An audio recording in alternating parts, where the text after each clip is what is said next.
Happy Monday. Hope you had a brilliant weekend. Unfortunately, I was very, very busy over this weekend, and that's why I was unable to record a Burnley review straight after the game. But I'm here today. We're going to reflect on the Burnley game, some of the key takeaways, some of the numbers around it as well that I think are positive from a Chelsea point of view, why it was such a crucial win, and some of those players that I've kind of maybe gone up in the pecking order after this game. And then tomorrow morning, I will upload via my YouTube channel and also the podcast feed my Barcelona preview. So I didn't want to go just past the Burnley game because of time without saying anything about it, because it was an important win. And then we will focus extensively on the Barcelona game on Tuesday morning. So stay tuned on YouTube and your podcast feed for that. Like, subscribe, get involved down in the comments in terms of your thoughts and feelings about this game with Chelsea at the moment, because things are pretty positive. They really are in terms of where Chelsea currently sit in the Premier League and coming off the back of another win at Turf Moor. An overview of the game, because we will sort of focus on certain moments within the game, both goals and then some numbers defensively that I think are quite positive for Chelsea, and specifically I think one or two performances that are worth hailing and sort of looking at in real positive terms. The starting lineup, in terms of it being slightly different to what I wanted, I wasn't entirely shocked that Maresca didn't go full strength. You know, if you're able to fully rest Moises Caicedo and get away with it, keep a clean sheet and have a good midfield performance in his place, you know, you can't really grumble at that. I think in some ways Maresca took a little bit of a risk. I do think there was a stretch in that second half after Chelsea going 1-0 up, unable to get that second earlier in the game, where it just felt the game was drifting and momentum was starting to turn, and some of the substitutions were a little bit more defensive than I would have liked. But then the second goal kills off the game and in the end makes it a comfortable 3 points. So in terms of Enzo Maresca, in terms of the post-international break away games, I spoke about that extensively pre-game. We're looking at Brentford and Forest and how those performances compared. This was miles better than that.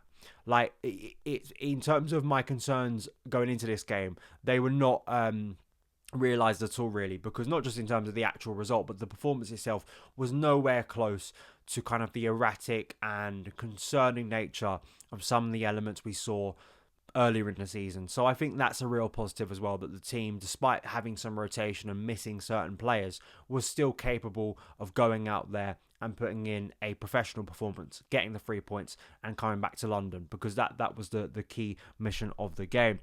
Let's look at both goals. I think, you know, in terms of the last two games, real positive signs of Chelsea against a deeper defence, of finding ways to get round them and create opportunities. I think the first goal, looking at it firstly from Tosin Adarabioyo's point of view, there is sometimes a frustration for me when Chelsea can be slow and methodical, and there is sometimes a logic to doing that, because you're trying to invite the opponent out of kind of their block and get some players, especially from the front of the opponent in the attack, to kind of press, and hopefully that maybe disrupts things. But I do like it when our defenders are able to hit a little bit longer, be a bit more direct, look for those balls over the top, and that requires some really good and well-timed runs off the ball. And really what this was a case of Tosin's ball over the top, but really a brilliantly timed inward run from Marco Correa, which we saw him do extensively in the game, but it's something we've seen him do consistently at Chelsea and how effective it's been. Jamie Gittens, it was an exceptional ball. I mean, that kind of what it is. I feel like this game, tactically you can look at it, but it was also just about Chelsea having two individual moments of quality that separated things. And at times, as much as complex as we want to get about football, that is what wins you a lot of games, because you can't be at your peak all the time. And I think that was undeniable about Jamie Gittens. Brilliant ball to the back post, and there was Pedro Neto, who has had a much better season in terms of being in front of goal and very much solidifying his place once again, despite pressure from Esteval that is really there on a regular basis for Esteval to start. I think it's good to see that healthy competition. I mean, that's what we want, right? We want multiple players in a position, all fighting and all producing, and that competition not creating a stagnant situation or creating a situation where all of the players aren't producing and you're kind of left in a puzzled way of who's actually going to start, who's the best combination. At the moment, I'm confident in Esteval, I'm confident in Garnacho, who got a rest in this game, I'm confident in Jamie Gittens, and now Pedro Neto is also stepping up in front of goal. In terms of Jamie Gittens, a really good number about him, because he had a slow start to life at Chelsea, but he's really picked things up.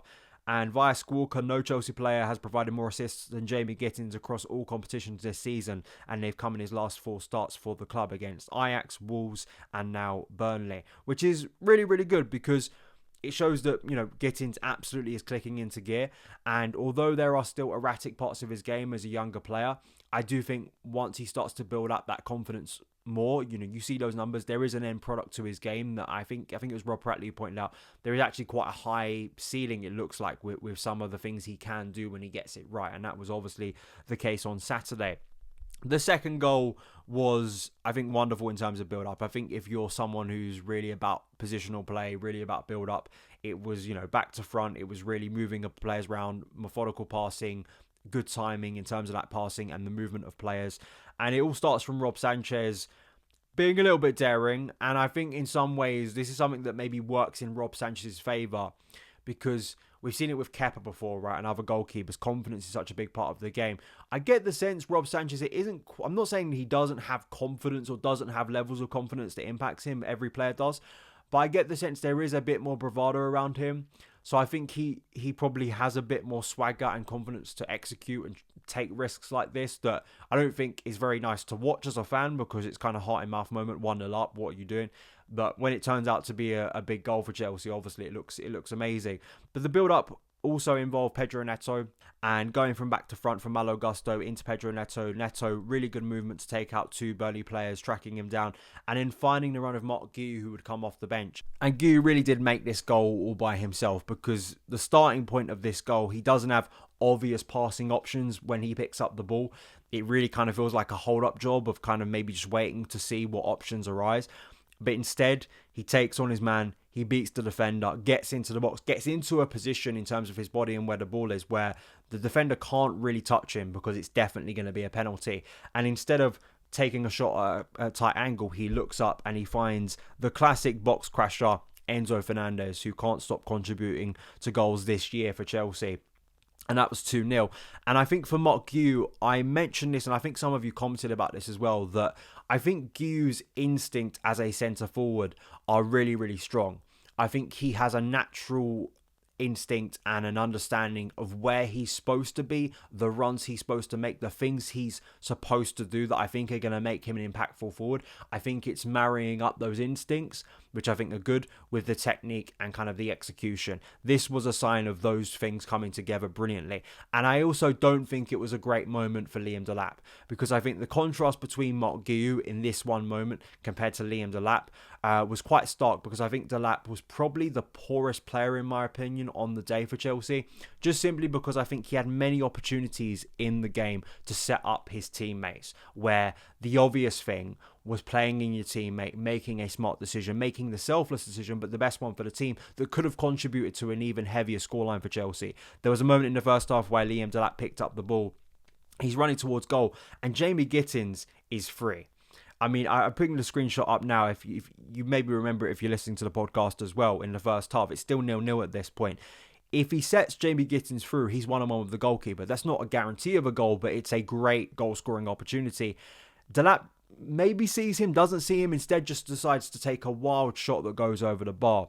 He could have even played in Pedro Neto, who was free at this point as well. That wouldn't have been, a goal-scoring opportunity, but it would have, kept the move going. He wildly takes a swing at goal, and it doesn't really make a lot of sense. In the second half, he makes a really good first part of this move in terms of a run beyond the Burnley defence that stepped up a little bit. It's a really clever ball round the corner by João Pedro to find him. And again here, it's a simple ball across the box for Enzo Fernandez. This is where Enzo Fernandez thrives, that box crasher, making late runs. It would be a tap-in probably for Enzo Fernandez. For some reason, Delap clearly looks up. I don't know why he hasn't played the pass first time across the box. It's not the most difficult, challenging pass for a professional footballer to make. He instead decides to cut back and eventually plays a cross from a tight angle that is cleared quite easily. These are things that Delap has to get a lot better at. And I think, if you're Marc Guiu, you're sat there like, you've brought me off the bench, I don't get a ton of minutes. And already I've done what Delap has failed to do, who's still getting back up to speed of things after his injury. So I think for Marc Guiu, it was a massive, massive moment. It was a massive moment for Chelsea to secure the points, because it was kind of drifting the game. But I do wonder if Guiu may find himself more minutes. Because just from a meritocracy point of view, I think in terms of performance level, I think Guiu has a reason to justify more minutes. Yes, I think most people will naturally say Liam Delap because he's the bigger signing, or he's someone, I think people maybe trust a little bit more. But I think in terms of decision making, it was night and day between the two strikers for Chelsea. So I think it was a massive moment for Marc Guiu, and that was really great to see. And as I said about the wide situation, you want players competing for minutes. You want to have a variety of options, and Guiu taking the opportunity when he gets it. The only other thing from the game, from a performance point of view, I mean, Andrey Santos, I think many people have noticed this, pointing this out. It was a real blessing that you can rest Moises Caicedo, you can bring in Andrey Santos. Dario Sugo has been injured. Romeo Lavia has been injured. Andrey Santos, I think in the summer, none of us kind of pictured him as maybe a holding option for Chelsea, holding midfield option for Chelsea. But if you remember against, I believe it was Palmeiras in the quarterfinal, Maresca first tried Andrey Santos in this role at kind of late notice because Reece James pulled up, I believe, in the warm-up to that game. So it wasn't even his original intention. And Andrey Santos, I thought, had a really, really good night against Palmeiras. He was really instrumental for Chelsea. And I think there was a sign there that maybe he can play a deeper, more structured and just disciplined role rather than kind of the adventurous box-crashing number 8 that I think a lot of us feel he can become for Chelsea. This was a really, really mature performance by Andrey Santos, who's had to bide his time, has had some difficult moments already in a Chelsea shirt, most notably that Brighton game, where, he would have been set back a little bit. And, because of the performances of Caicedo and Enzo, it's very, very difficult to justify getting in front of those two players when both are fit and both are firing, because that's just the reality. But I do think with Andrey Santos, just looking at the numbers, 63 touches, 7 duels won, 4 interceptions, 4 possession, 1, 4 clearances, 3 tackles, 2 fouls, 1 chance created and 1 shot. In terms of defensively, and in terms of just giving Maresca an extra option in that area if he needs it. And I am curious, we'll get into this in the Barcelona preview, whether you have a scenario where Santos and Caicedo both start that game. Because you don't have Palmer returning yet, or at least, maybe there's some shenanigans and smoke and mirrors going on, but we suspect that Palmer isn't ready. We speak about rotation. Rotation is essential in this area. And because you've got a variety of options, hopefully performing up to a decent standard, it means that we can keep the team fresh, we can rotate players in and out, and hopefully not drop the level too much. I think over the next 2 games, because they are 2 big opponents, I think it's quite obvious the players you're going to be playing at when all are fit, basically, and that's just kind of the necessity and kind of the nature of the fixture list at the moment. But once you get into Leeds away, I think Bournemouth comes after that, Atalanta, there's going to be more room for rotation. And I think it was a good sign when Maresca rotated. He had some really, really good performances because, the opposite has happened recently where he rotates. We don't get good performances and the results suffer in relation to that as well. And let's look at defensively. Chelsea have improved over the last 3 Premier League games compared to the previous ones. The number of chances we were giving up in October, in late September was quite concerning. And Chelsea defensively, I think, have improved. The numbers have shown that in the previous 3 Premier League games. Context of the opposition, I think, it's not trying to dismiss it, but I think it is relevant. Chelsea's last 6 Premier League games. So the 3 before this, Sunderland, Forest and Liverpool, compared to the previous 3, now Burnley, Wolves and Spurs. And if you look at Burnley, Wolves and Spurs, especially Spurs, we saw it against Arsenal as well, in terms of in front of goal, these are teams that are not naturally creating a lot in attack. They are either teams near the bottom or just attack-wise aren't really clicking. So you have to factor that in. But also I think it's fair to point out that Chelsea have given up very little in their last 3 Premier League games, and that is worth some credit to Enzo Maresca and for Chelsea's defence as well. And that's also with some rotation. Tosin came into the team, and for someone who has, really struggled this season, probably one of his nicer days of the season, absolutely. And it gave Wesley Fofana a rest, I assume, in preparation for Barcelona. So again, a positive. Just looking at the numbers via XG stat here, Spurs 0.17, which was a record, I think, in XG history, really, but especially for Spurs, how low it was. Wolves 0.19, and Burnley slightly higher, 0.58. But if you think about the whole of the game, I think there was that Fleming chance where he took it down in his chest and he volleyed it over. That really was the most dangerous, close to heart and mouth moment in the entirety of the game, and it wasn't exactly a huge chance. So I think, the real credit there, and hopefully that will continue with bigger games coming up over the festive period. And if you look at the XG timeline as well via XG stat here shows again Chelsea's dominance throughout the entirety of the game. It was pretty comfortable. And if you want to get more extensive data about Chelsea's performances, their pass maps, the player performances in particular, not just for Chelsea but for the rest of the Premier League as well, go over to xgstat.com. You can use my coupon code SOC50 if you want to get the full extensive library to their data, not only about the Premier League but also in relation to FPL if you're an FPL player as well. So there we go. There we have it. Those are my thoughts on the Burnley win. I think it was very, very big. And I think in terms of a Premier League context, it really does set up arguably one of the biggest Premier League games I think Chelsea have had for a number of years. In terms of like going close to the top of the Premier League, because it's 6 points to Arsenal. It's remained that way.